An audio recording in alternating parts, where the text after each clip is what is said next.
World swimming has jumped where other sports have feared, banning transgender athletes from competing against women on the world stage. Now, the world governing body of swimming has voted to ban transgender athletes from competing in women's events. Landmark decision, an important one, banning transgender athletes from competing in women's swimming events. In a world full of progressive politics where people are terrified to speak their mind, it seems like one organisation has gone out on a limb and decided to make a decision based in fact and science rather than on emotion. And they've done so with the threat of the entire world blowing up at them. And that has happened in some respects, particularly if you hang around on Twitter, it went fucking nuts. But fuck it, here we are. Now, the decision to ban biological men from competing against biological women or trans women against women came 2 weeks ago. And, you know, usually with YouTubers, it's all about, hey, we've got to be quick on it, you've got to be jump on it quick. I thought I'd let it sit for a bit because I wanted to see if the swimming organisation, FINA, would do a backflip. I wanted to see if they would get so much pressure and so much hate that they would say, okay, fuck this, let's just let them fucking compete. But they didn't. Well, at least when I recorded this, they hadn't. So why did they not backflip? Why did they stick to their guns? It's very, very interesting. Because they did get a lot of pushback, particularly from the LGBTQIA+ and their allies. Every single person in that community, well, actually, that's not true at all. Every person was very, very angry, except for Caitlyn Jenner, who said, where's that? Oh, it worked. I took a lot of heat, but what's fair is fair. If you go through male puberty, you should not be able to take medals away from females, period. It's an interesting choice of words at the end there. I think that's a microaggression. You should be locked up, Caitlyn. How rude of you. So here's the question. Is it a good thing? Is it a good thing that transgender women cannot compete against biological women? Is it a good thing that now these former men who benefited from being a man for a long period of time as far as growth and all these other different factors that we'll get into in a minute, is it fair that they have been banned? That is the question on everyone's lips. That's what's happening all over the world, and I'm sorry to say, absolutely it is fair. Absolutely it is fair. It is not a nice thing, hear me out, it's not a nice thing that this is happening for trans people, but it is the right thing. It is the fair thing to do. It just fucking is. And I guess if you're a transgender person, you would be very concerned with this because you go, hey, why can't I compete? And I understand that. But what we're looking at here is fairness. We need to be able to have a fair starting point. And for you to benefit from things like testosterone your entire life, when other people haven't had that benefit, you've basically been on a drug your entire life, that's not fucking fair. Now, as I said before, this sucks for a lot of people, and I understand that, but what we're talking about here is fairness. Now, I'd like to use the example because there was one other sport that made the change as well. It was rugby league. They also banned athletes who are trans competing against women, okay? You notice they didn't stop trans men competing against other men. No one really ever talks about that. But anyway, I think this is a marvelous thing as well. Because if you don't know what rugby league is, it's basically, it's the sport I used to play. My job as a front rower was to run into the other biggest bloke on the other team and just fucking get smashed, and then I smash him when he runs at me, etc., for fucking 80 minutes. Anyway, a lot of fucking issues with brain injuries, obviously. I would just like to say it is a good thing that they ban trans athletes, because if I decided to go trans tomorrow, I could compete against the Australian Rugby League women's team in a couple of years, and I guarantee you I'd beat the fuck out of every single one of them. Why? Because I'm 105 fucking kilos of balding muscle. I'm 6'8", well, not 105 kilos of fucking muscle. Maybe 80 kilos. No, probably not even that. 4 kilos of balding muscle, and the rest is just fucking giblets. Anyway, point being, I'm much bigger than these women. I've had the benefits of testosterone for such a long time that I would be able to generate more power, more strength, and fucking smash them. That's not a threat, by the way. I'm not going to smash you. I'm just saying. And that's just unfair, and that's what it comes down to. At the end of the day, trans women should not compete against biological women. So, if you want to know why, here is all of the examples I can come up with in like 30 seconds of why trans women should not compete against biological women. Men are biologically stronger from the get-go. They've benefited from muscle-building testosterone and bone-strengthening testosterone for the better part of 2 decades at this point. Men have a more appropriately shaped pelvis to allow them to run faster, or in this case, maybe swim faster. The female's pelvis is aligned differently for childbirth, childbirth. That's why there's a difference. Women have softer and thinner tendons, allowing for easier injury and a longer form of recovery, and reducing the ability to produce as much power and strength. Women are shorter. Men have bigger heads and longer arms. Men's muscles are fast twitch dominant. They rely on strength and power. That's how they operate. If you took two elite athletes, one male and one female, both trained in squats, the male will always be able to lift on average 35% more. Women can't transport oxygen throughout their blood as quickly as men. Their VO2 max is lower, meaning they can't perform as well. These are biological facts.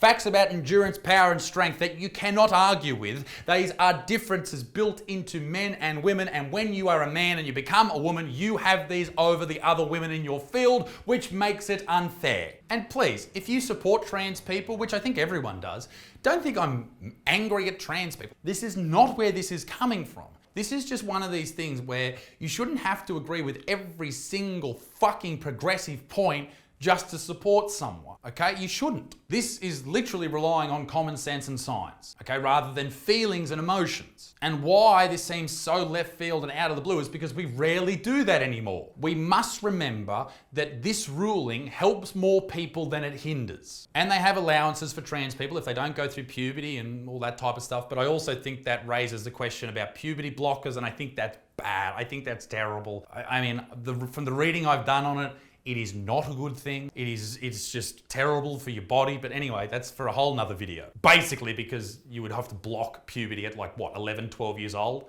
And making a decision like that is a massive undertaking for a 12-year-old. You won't let them drink, you won't let them vote or drive a car, but they can change their entire fucking body at 12 years old. No, that's not good. That is not good at all. Now, of course, there were many people who saw this as a very transphobic decision. One being Hannah Mounsey, a transgender AFL player and handball player. She was actually banned from the AFL because she's a fucking giant. Like, look at the size of her. And I'll call her a her because that's what she is. But still, you have to fucking rely on the science here.